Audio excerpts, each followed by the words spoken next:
Has Marvel finally killed the town?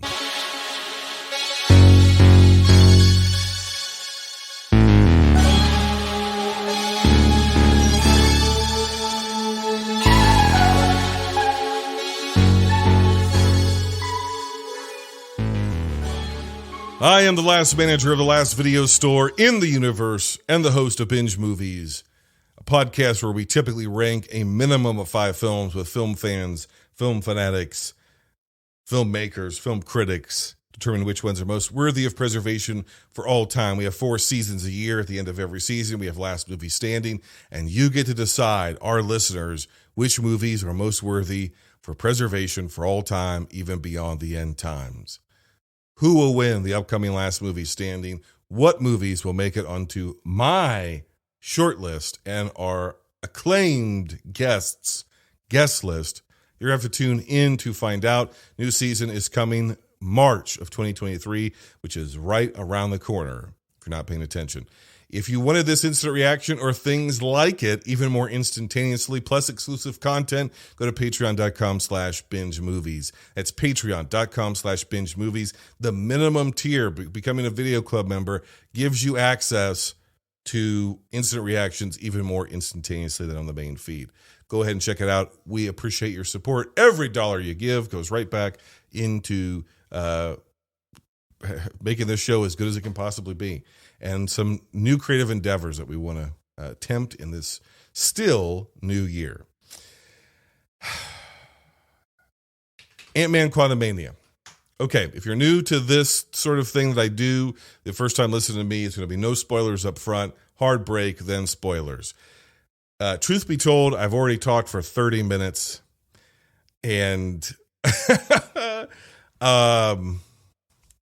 world would be a better place probably hearing about half of that. So I'm going to save you some time and just cut to the chase. That is that comic book storytelling is very akin to professional wrestling storytelling. And that is very akin to ancient mythology. You have to have clear archetypal good guys who we can become avatars for our desires. Movies used to work the same way. Any sort of attraction-based form of entertainment, anything that's meant to draw a crowd, typically had a babyface. In movie language, used to call it a matinee idol, although sometimes they call them baby faces. And you had a heel, you had an antagonist, you had a bad guy, you had a villain. You have to have a compelling hero and a compelling villain and challenges that the hero must overcome. Joseph Campbell, Hero of 1,000 Faces 101 in pro wrestling, we call it the chase. The money is in the chase. And if a hot baby face is a hot chase after a big old heel, it'll actually draw attention, not just from people who watch, because wrestling always has these, either individual territories, companies, or the industry as a whole, always has boom and bust cycles, much like movies have had. And what you will notice is after every boom, there's a down period. You see the same thing in the height of the box office of the 1990s, and then you look at the both creative and economic down period of the early 2000s. You know, we weren't producing Independence Days, whether you like that movie or not. It was or a better example would be Titanic. We weren't producing Titanics. It wasn't as if Titanic suddenly gave way to 10 more cultural phenomena. Something like that happens organically, even though it may be, somebody's attempting to make it happen. But whether or not it actually happens, whether or not one of those movies grabs the zeitgeist, is semi-organic. Pro wrestling works the same way. Comic books would work the same way. Word of mouth. This is an incredible run. There's great stories. Oh my gosh. The last issue had this amazing twist. I can't wait to see what happens next. And then more and more people, you tell somebody who tells somebody who tells somebody. And then before you know it, sometimes those art forms can cross over into the mainstream. So people who are not familiar with comic book storytelling or professional wrestling storytelling, or who wouldn't normally go to a movie theater, or who wouldn't normally see a movie more than once in a movie theater, are now doing so. It's when you can translate casual fans or casual people into people who will give you money. When you can get casual people to behave like hardcore fans, that is when you are at the top. Infinity War, Endgame, most of Phase 3 did that because of the groundwork that was laid in Phase 1 and Phase 2. It was a novelty. It was a transitional period in movie making in a larger framework. It was a grassroots sort of campaign. It started off slow. It built momentum. It got you invested in people. You had two baby faces who ended up getting white hot in both Iron Man and Captain America. They had natural clashes amongst themselves. There were ups and downs along the way, but for the most part, enough of the story and enough of those characters successfully got over that they began to draw mainstream audiences beyond typical comic book and comic book movie fans. And by the end of the Infinity Saga, which is a hot storyline, they captured popular culture. Now you're in a down period. From late 97, early 1998 through 2001, one of the most popular things on television was professional wrestling in North America, with roughly, just in the United States alone, about 13 million people tuning in just on Mondays to watch wrestling. 13 million people. It was second only to the NFL, and in many weeks, it beat Monday Night Football. And it wasn't just one company, it was actually two companies. WCW and WWF had many weeks in which the NFL would Monday Night Football, and that's back before you had Thursday Night Football and Wednesday Night Football and Tuesday Night Football. It was Monday Night Football was the institution, and they would beat it. And there were times where both shows beat it, and football came in third. And then it went into basically a 20-year monopoly and fallow period, where money was still being made, but it was the antithesis of popular culture. It went beyond niche. It was only for absolute hardcore people. Are we at that moment for the MCU? I think maybe. If we're not, we're pretty much at the cusp of it. We're definitely at a come down period. We're definitely in a cool down period where there is, I would say, a lack of creativity, a more generalized fatigue in your casual audience, and greater scrutiny towards the storytelling and world building that these movies do, that the MCU does. Because the one other thing about audiences and people is that they are fickle. And so people love something and they're crazy for it until just suddenly they're sick of it. And they don't really want it again until it's taken away from them. Because if you're just ubiquitous all the time, they love you, they love you, they love you, they love you, they love you, they love you, and then they start to resent you and hate you. They want to see you fall. And that's where I think we are at the MCU. Because I think if Ant-Man and the Wasp Quantumania came out somewhere in like phase 2, I think people would be losing their minds over it. It doesn't mean that everything about this movie works. It doesn't mean that everything about this movie lands.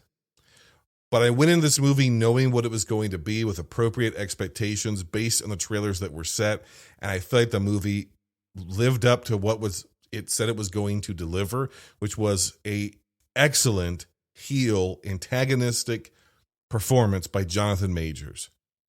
That's what I needed. That's what I wanted. That's what sold me the ticket. If you're a fan of Ant-Man, because Ant-Man wasn't about world building and Infinity Stones and the end of the world and multiverses and weird creatures. It wasn't about Ragnarok or ethers or dark elves or super Nazis or whatever. It was just about, some bumbling, funny, lovable criminals who, and a guy who had goofy powers in a goofy world trying to like steal a building and put it in a suitcase. Then you might not like that because a lot of that stuff has been jettisoned. But what you have to realize is that, to use pro wrestling parlance, Ant-Man has been moved up the card because you've had the death of Black Widow. So your top female draw in the promotion, gone. Your 2 top baby faces, basically your 3 top baby faces, gone. They're just gone. So there's nobody to rest the promotion. You got to put the title on somebody, and somebody's their shoulders. This has to rest on the shoulders of somebody. Now the argument could be made which is that maybe that person should have been Thor and not Ant-Man. And instead they decided to make whatever it is they decided to make out of that last Thor movie, which I think is abominable. And the more I think about it, the worse it is. But they did. They decided to put on this character. And that's the challenge, is you now have to sell essentially a comedy character as now a fairly serious character. I don't think it's beyond the grasp of Paul Rudd, but I think there's 2 really main problems with the movie, and then I'll get into maybe some light spoilers. Is that the overarching plot of this film and the stakes and what it represents and what it creates for the future and how it connects to things that we've seen so far since Infinity War, it's all like kind of heavy science fantasy and a lot of bad guy stuff. It's a lot of like world building to like, who's the bad guy? What's his intentions? It's a lot of the things that people have been like, what is this about? What are we building towards? This is a movie. They're like, okay, here's some cards on the table. This is what this is about. This is what we've been building towards. Now, that may not be satisfying because you've had to sit through like 15 Marvel products just to get to like what the point of the 15 Marvel products you've already watched was and what the point of the next 30 Marvel products you're going to watch is. Fair enough. We might be hitting this plot point a little too late in the game for this phase. Fair enough. But what they've been trying to do is in this cool down period since Infinity War, they've been trying to build up the roster with new talent and trying to get those talent over, which is made up of mostly young women. And sort of the next iterations of characters and the next generation of people. There's been a passing of the torch. We got to start building these people up so that we can start putting titles on them and they can start drawing money, because we need Kate Bishop to draw money, whether that be through Disney Plus subscriptions or whether that be through box office. We got to start building the next hot baby faces for the next big chase. And that takes a little while. And you could say they've done it in a very clunky fashion, and I would agree with you. And now we are in Ant-Man, and Ant-Man doesn't need all of that character work because he's had 2 other films and multiple appearances, as have the other people in the Pym Ant-Man family, right? So this now becomes this bridge movie, or the movie that initiates this new phase, and it's all about the heel. And it's all about building out the mythology of the quantum realm and the mythology of Kang and what's happening, what's the goal, what's the initiative, what's the threat, what's the chase, who's the big bad that we got to go fight to get the title from. And on that level, I think the movie's successful. I think where it falls short is when it decides at times it still wants to put some of that humor in, because it actually feels at odds with the story that they're telling, which is just a reoccurring Marvel problem. It's much more noticeable here because it's Ant-Man characters relatively, like, they're kind of recast. And I don't know how to describe this, but like the happy-go-lucky Ant-Man opening that we're so used to, there's something about it in this film, even though it's all the same people, I might be a different writer, it feels very disingenuous. The ending of the film, which I won't spoil, felt more genuine. So there's moments like that I think that are going to read false for people. And if you're showing up because I like Ant-Man because it's those things, and those things feel like they have heart, and this feels disingenuous and kind of cynical, it's going to be a big turnoff for you. If you're there because you're like, I like comic books and comic book storytelling and fantasy worlds, and I like spaceships and lasers and bad guys who want to destroy the multiverse, then you're going to like this stuff, I think, or you're going to like enough of it. The second major issue with it is it's another story that deeply hinges upon Cassie, and that's just easier to do when you have a very cute kid who's a much better actress than her age should allow her to be. It's much tougher when you have like somebody who's probably like 20 years old or 25 or 18 or, ostensibly like a young adult playing that character. It's like, I think we just intuitively give a shit less about a 20-year-old person. Like, I care about a 6-year-old. I care about an 8-year-old. I care when he leaves his 10-year-old or 12-year-old and he comes back and she's 18. That's a fucking blow in that movie. I don't really care about her anymore. And I don't think that performance in the movie is strong. So when the story really has to fall on her, especially as we build towards certain things in the plot where she's the new baby face they're trying to build up. And maybe she's going to take on this isn't a spoiler or anything, maybe Paul Rudd's in his 50s. Maybe she's going to take on the mantle of Ant-Man or Wasp, or Joe will slide in my DMs and say, well, actually, Cassie's this character, but okay, whatever her character is, the Hornet, the whatever. The Scorpion, the Stinger, the Black Fox, whatever she's going to be. It just feels like if I don't get on board at point A and you try to drop me off at point B, I'm not going to be excited to be there. You know what I mean? I didn't want to get on this bus to begin with. I'm not enjoying the ride.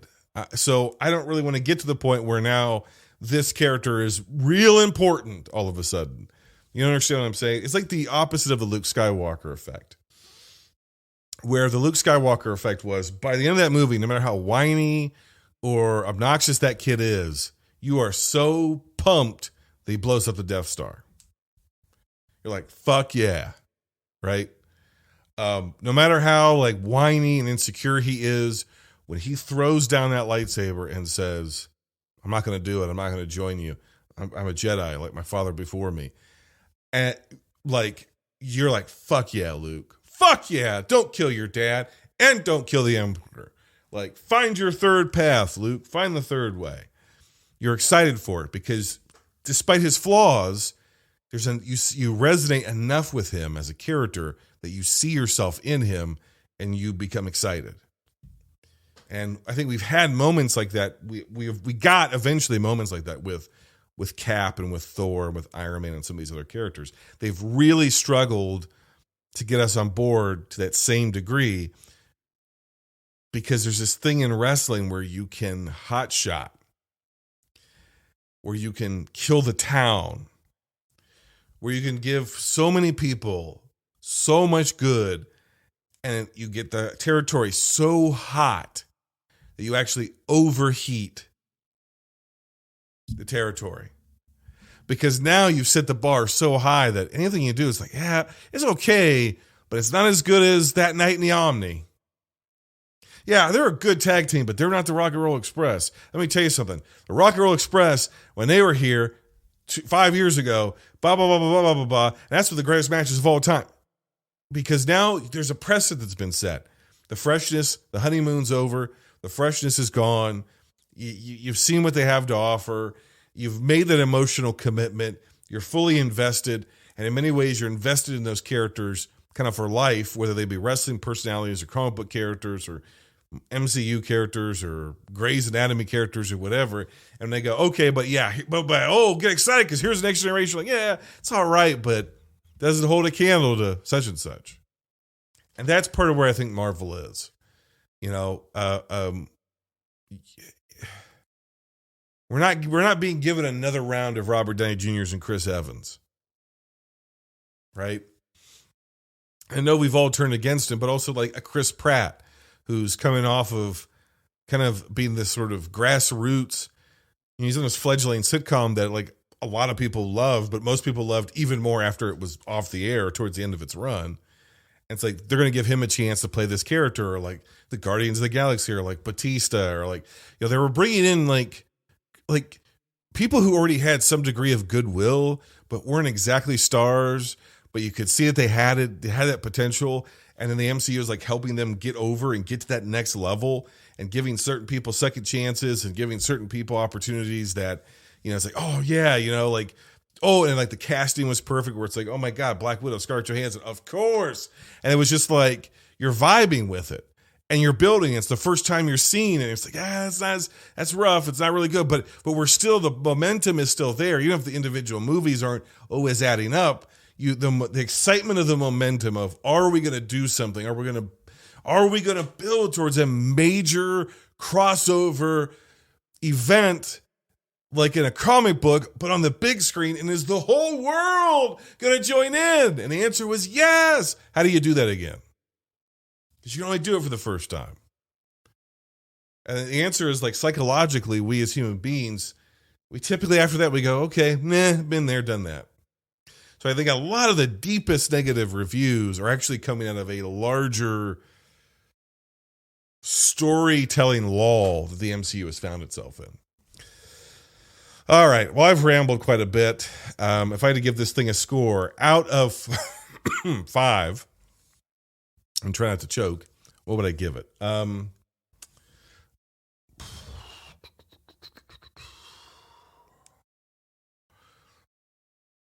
problem for me is the movie was what it said it was on the tin. Like, I saw the trailer. That's the movie. There's no. I wasn't tricked. It's tonally, visually, story-wise consistent with the trailer. I liked the trailer. I wasn't blown away by the movie, but I liked it. And I like these fantasy elements, and I like other worlds. And I love Jonathan Majors. I love him as his character. And he's got some delicious heel lines and an incredible villain delivery. So I eat that stuff up. I like that stuff. I like that kind of storytelling. So it doesn't wear thin on me as much, especially since I kind of modulated my expectations. I'm no longer expecting. I think it's possible to adapt comic books to the level of cinema, to use that high-minded term that we love to throw around on Twitter. I know that's not the business of what Marvel is in. Marvel is adapting comic book stories into comic book movies. Mass product comic book movies. So now when I go in, I literally sit down and I go, okay, if I was watching an episode of Justice League Unlimited, would I be so hard on it? Right? Because I enjoyed the shit out of those shows. At least at the time I did. And that's kind of the lens I put these movies in. And sometimes I still find myself, like through most of phase 4, not really enjoying them or not thinking that they're working. But in this instance, I'm like, if this was a cartoon, would I like this movie? If this was like a Marvel cartoon? And the answer is like, yeah, I really would. So, and for some people, it's like, well, you're downgrading your taste. No, I don't think so. I think what I'm actually doing is I'm kind of meeting the material where it is.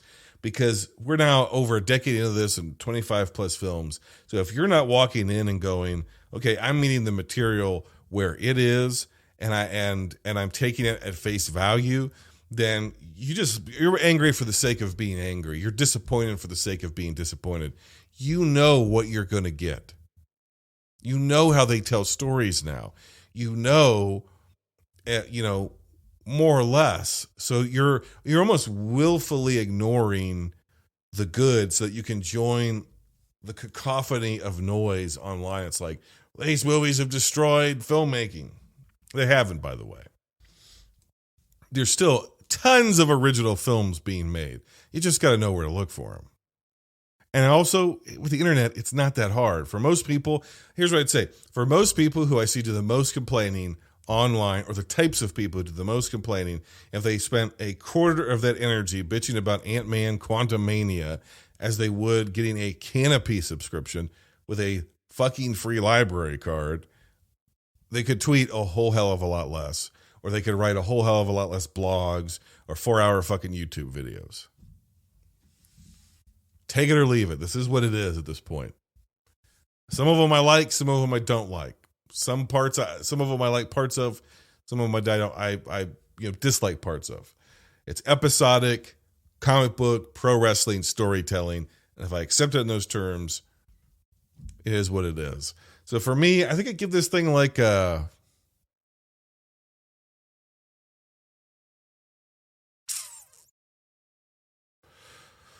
Probably a 3.5. I liked it. I enjoyed it. I will probably revisit it. I think the central storyline with the daughter doesn't work. I think part of that is the machinations of the storytelling, but I also think a lot of it is this.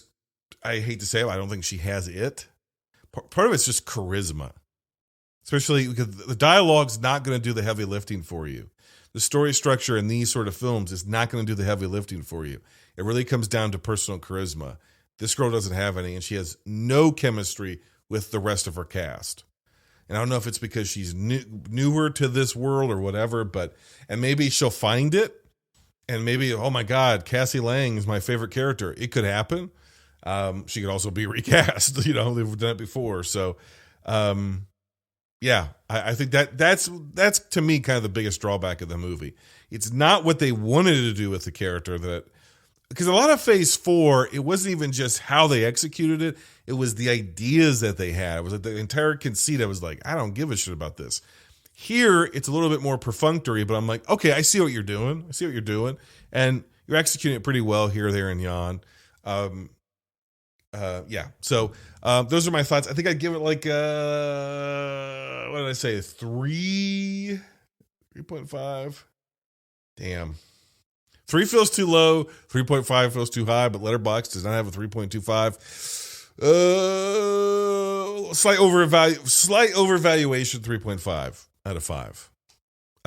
Good time at the movies. Liked it. More or less. I'm going to have very brief spoilers when I get back on the other side of the sound.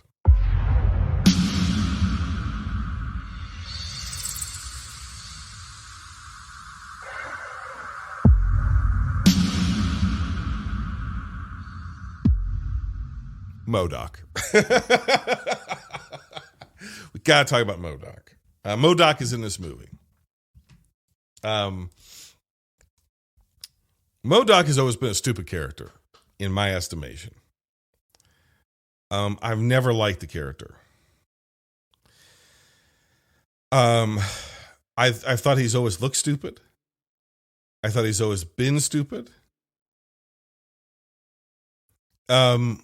I think the name is stupid. It's like, what is it? Mental organism design only for killing or something like that. I think is the original name for it. And in this one, I think they say mechanized organism. And it's a character. God, I don't even remember what his real name is. It's George something, I think. He's a scientist who was he there's been so many different versions of these characters. Either he was made by AIM or he was a scientist who fucked himself up with AIM experiments and then he ended up, or other experiments and he ended up creating AIM or whatever. And AIM is a major sort of corporate evil entity, shadow organization that's all tied in throughout most of the Marvel comics.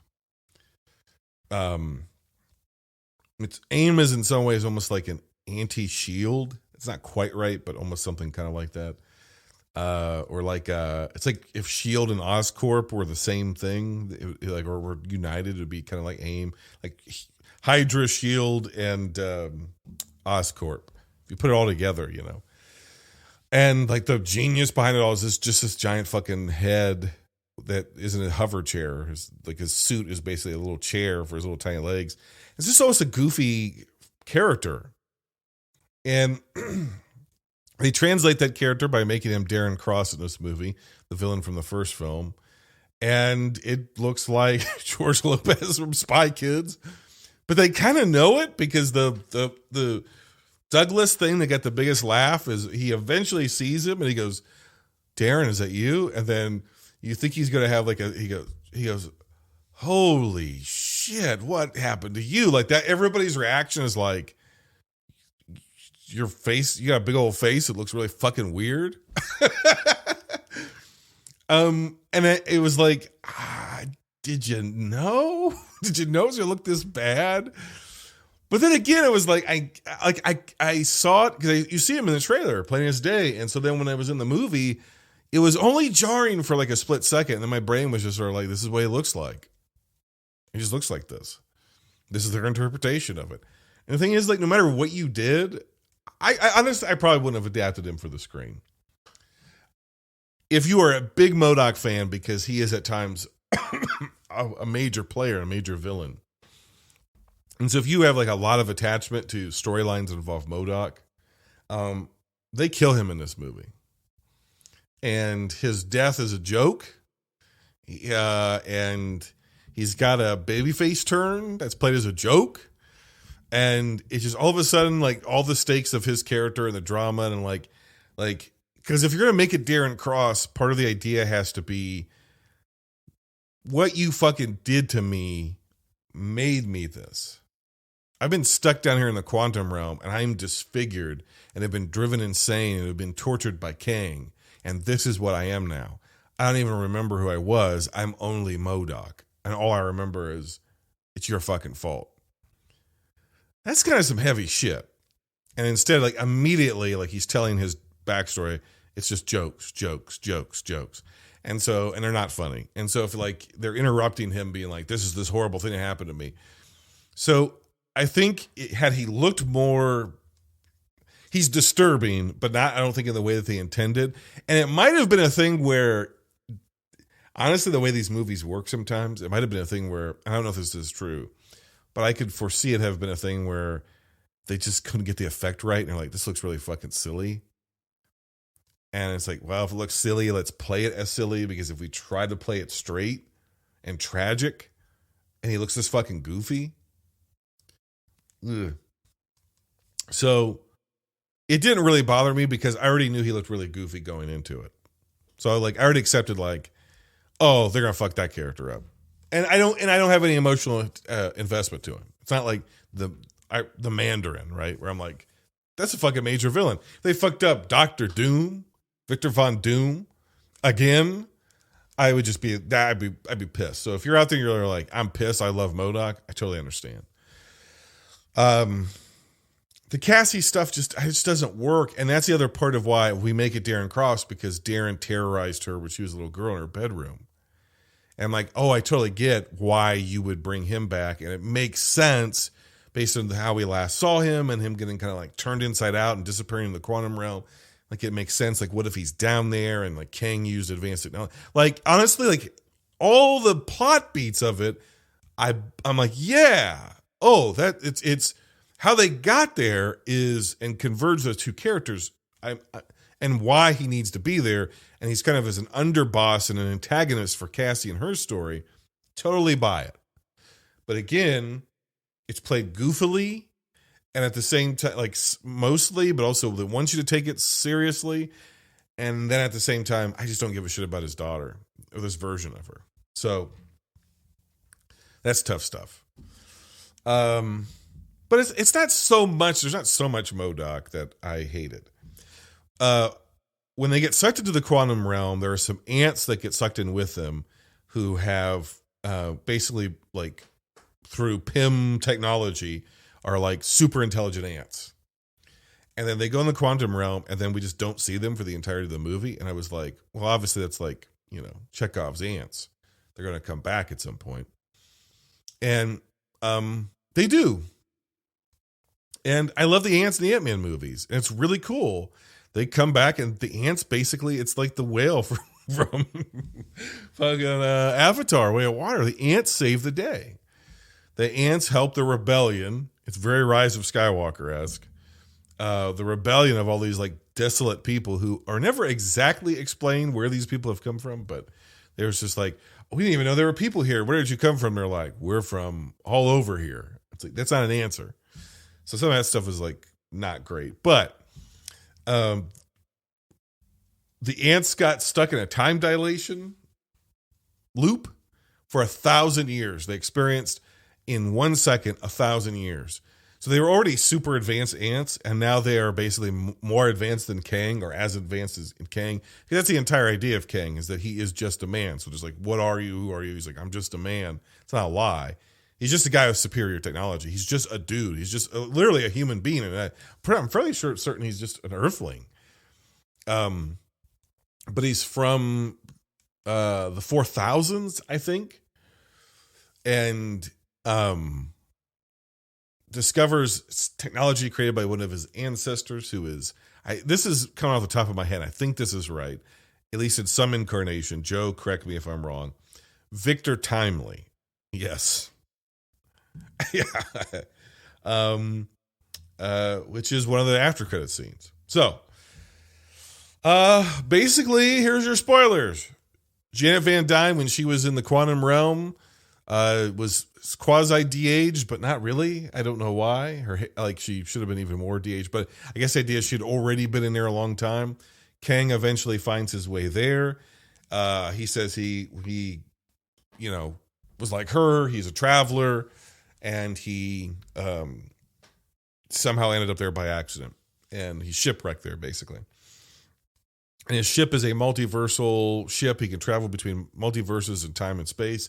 So therefore, he can get her back, Janet Van Dyne. He can get her back to the moment she left, and so it'll be as if she lost no time whatsoever, and no one will be the wiser. He just needs help rebuilding his ship. Well, just so happens she's a super genius. But they work and they work and they work and they work, and she says ages. It seems like it's about 15 minutes, but that's where, like, okay, superior filmmaking, we should have seen the passage of time. So where when he arrived, she should have been, I know people age differently in the multiverse, or in the quantum realm rather, but I think she should have looked like really young and then like semi-aged up just a little bit, or something should have shown us the passage of time. And because it's like we worked on this forever and ever and ever, but then they eventually figure it out. And she eventually figures out, because the fuel source basically for his ship gets damaged. It's like, just think Back to the Future 3. Kang is stuck in the Old West, but in this instance, it is the quantum realm, and Janet Van Dyne is Doc. And she's got Doc's hair and everything, and the goggles. It's Back to the Future 3, goddammit.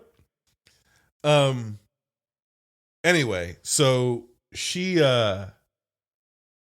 when she's installing the fuel system of the ship, because the ship is linked to his brain, and she's been presumably because she's been in the quantum realm, because if you remember, she's developed like weird powers with like touch and shit. And that might not be right, but that's just where my brain went to. Whatever reason, she touches the ship, she can see inside of his mind, and she realizes that he's not whoever he presented himself to be, which they never show us. Instead, he is Kang, the Conqueror, and he's been going from world to world and timeline to timeline and wiping them out in some sort of revenge against variants of himself. And she realizes he didn't accidentally shipwreck here. He was exiled here. And if he's exiled here, because this is outside of time and space, it's the one thing he doesn't have control over. Right?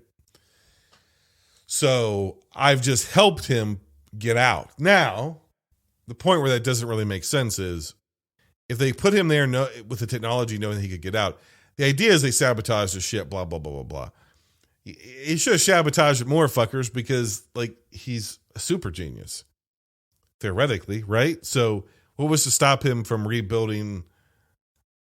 I don't know. But I guess theoretically he is the superior Kang in some way. So it took all the other Kangs to be able just to put him in jail for a little while. So I guess it kind of makes sense, kind of plays out. So anyway. And so then she joined up with Bill Murray's character, Kylar, I think is his name, and they led a revolution of people that are never explained where these people came from against Kang, because Kang got enough of his technology working that his suit started to work again, and enough of his technology, that his superior technology, that he could essentially conquer the quantum realm, or at least a portion of it. And he would just burn down and destroy any rebellion against him. And essentially, as a terrorist / leader of the freedom fighters, or a co-leader with Bill Murray, one day, from their perspective, she just took the fuck off, just disappeared, convinced them to fight this guy at the cost of many of their loved ones and lives, and they just left. Right? And that's when she was rescued out of the quantum realm. So she has nobody in this dimension, this subatomic dimension, that likes her at all, which is kind of interesting. And they eventually meet up with some travelers who one of them's they're characters for the comic books, but they're given no time to breathe. They're standard. It might as well be the girl on the horse from Rise of Skywalker. And Cassie befriends one of them, but I think the other problem with this movie is there's a point at which Cassie's like, "I'm so sorry, Dad," because it gets like dark, okay, for a while, especially for an Ant-Man movie. It gets heavy. And she's like, "I'm so sorry, Dad. This is all my fault. I messed up." This isn't like she got him stuck in a time loop or something. Or even she got them all stuck in the quantum realm, which is like just affects them. She's basically given back to Kang and incentivized Kang to kill thousands of people. And he does it. We watch him eviscerate people with his fucking laser beam hands. All of those deaths are on her fucking head. So it's really hard to be like, you know what? You did instigate a genocide, but I'm sure glad you learned how to be Ant-Woman, Ant-Girl. You know what I mean? Like, I'm sure glad you got a suit and you punched a bad guy in the face. I'm sure glad for it. I'm sure glad you learned how to get giant.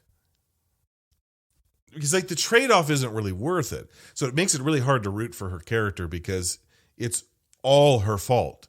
Everything that happens in this movie is because of her unwillingness to just like take fucking directions. Whether it's understandable or not, it's very frustrating.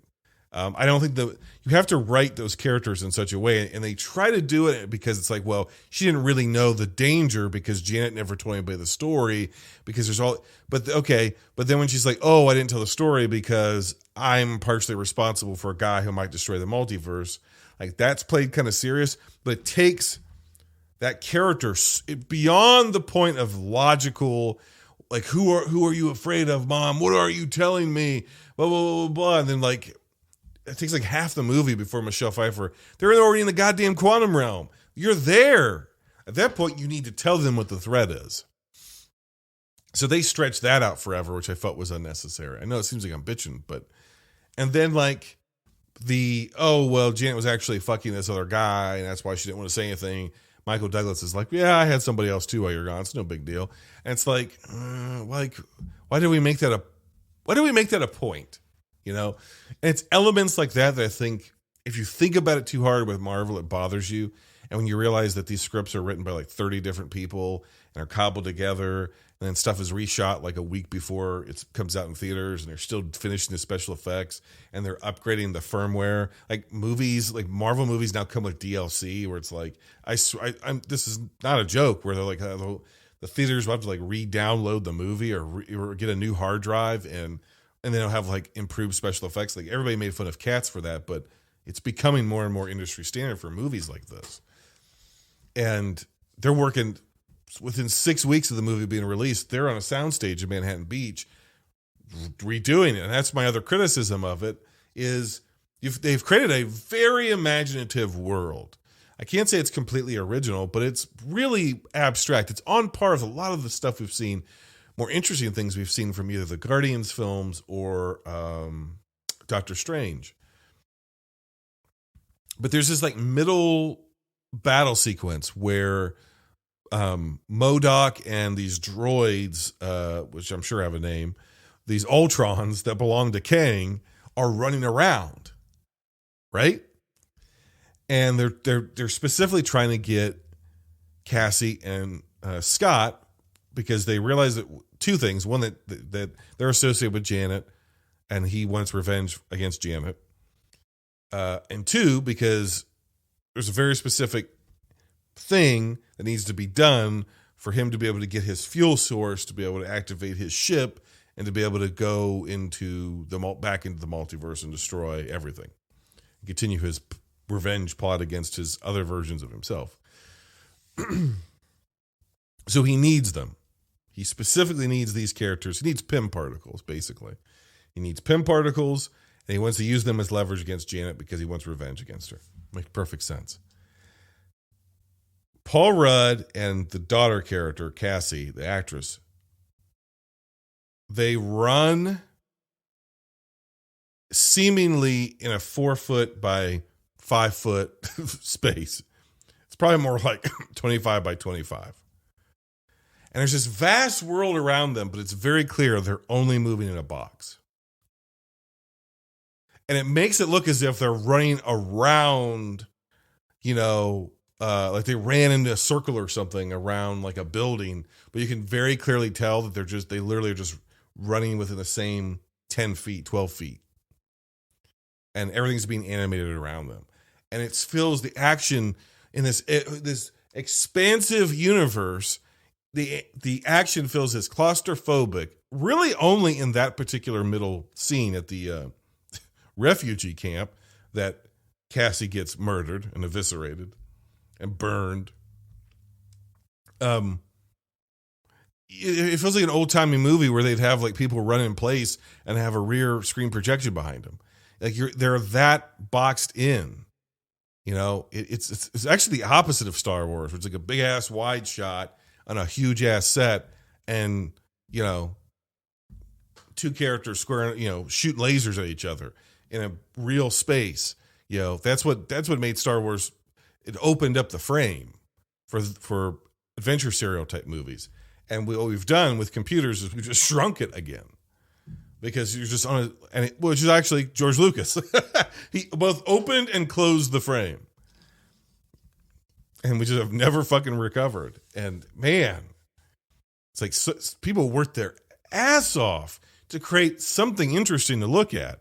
And it's kind of abstract and muddy and soupy at times, but at other times there's really a lot of like really interesting abstraction going on. And Jesus, man, it's just like we're just pinned in this box. So that's it. It's, if you've seen the trailer, you've seen the movie. I guess what you would want to know is just what happens with Kang. Kang dies. The King the Conqueror dies, or at least this iteration of him dies. Both literally this iteration in terms of there are infinite variants of him who make up in the comic books very famously the Council of Kangs. And this all sounds stupid because it kind of is, but it's also kind of cool. They recreate the famous Council of Kangs scene where one of the characters is looking off the page. They don't do it quite as effectively. I was like, they pull back, and that king has a very specific name. It might be the Kroll King, but I don't remember. But he's looking straight at the fucking you, because he's aware of you, that you are reading this, that they're going to invade your multiverse, true believer. And he's just sort of like looking off in space, and then it cuts. I don't know. That's one of the after credits. The other after credit is Victor Timely's in the 40s or 30s or 20s or 1800s or something. And he kind of seems like a snake oil salesman. He's like, maybe we can control time.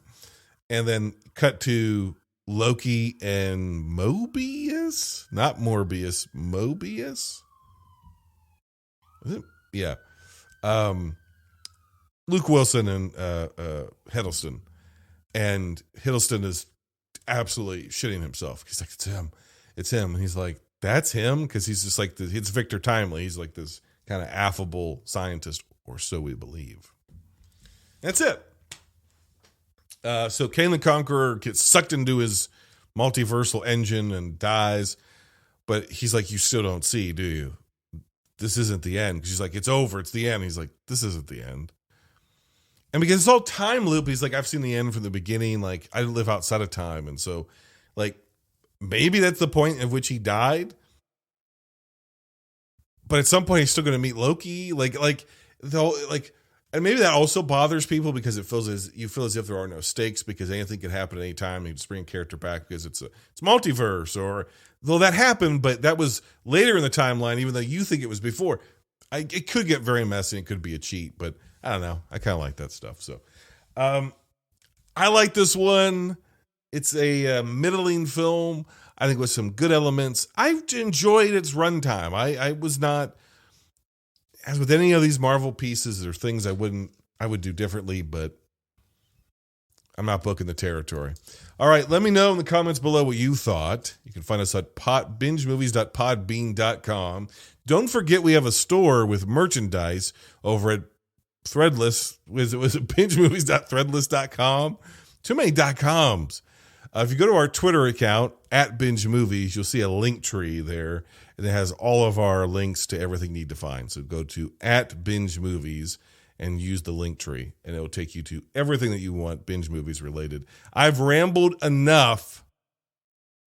Till next time, binge on.